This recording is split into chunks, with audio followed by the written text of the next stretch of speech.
Madam కొన్ని doubts ఉన్నాయి, clear చేస్తారా మ్యామ్? ష్యూర్, అడుగు.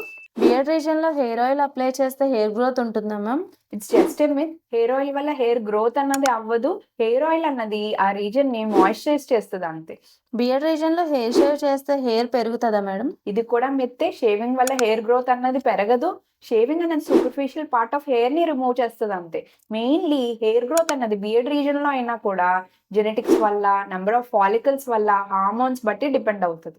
స్కాల్ప్ రీజన్ లాగే బియర్డ్ రీజన్ లో కూడా మినాక్సిడైల్ వాడితే హెయిర్ గ్రోత్ ఉంటుందా ma'am? In one way yes అని చెప్పాలి. అంటే హెయిర్ ఫాలికల్స్ అన్నవి బియర్డ్ రీజన్ లో ఇంటాక్ట్ గా ఉంటే మినాక్సిడిల్ వల్ల రీగ్రోత్ కనపడుతుంది. అదే హెయిర్ ఫాలికల్స్ ఇంటాక్ట్ గా లేకపోతే మినాక్సిడిల్ పనిచేయదు. Madam reverse shave is better షేవా మ్యామ్? నో, రివర్స్ షేవ్ వల్ల క్లీనర్ లుక్ అయితే ఉంటది, కానీ రివర్స్ షేవింగ్ వల్ల ఇంగ్రోన్ హెయిర్స్ పెరిగిపోయి ఆ రీజన్ లో బంప్స్ అనేవి పెరిగిపోయి ఆ రీజన్ లో ఇరిటేషన్ గురవుతుంది. బియర్డ్ రీజన్ లో పింపుల్స్ ఉంటే బియర్డ్ ఎక్కువ ఉన్నప్పుడు పింపుల్స్ కనబడవు కదా మేడం?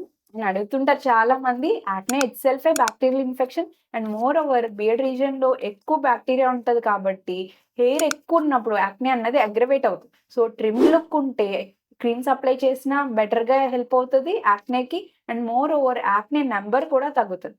Thank you.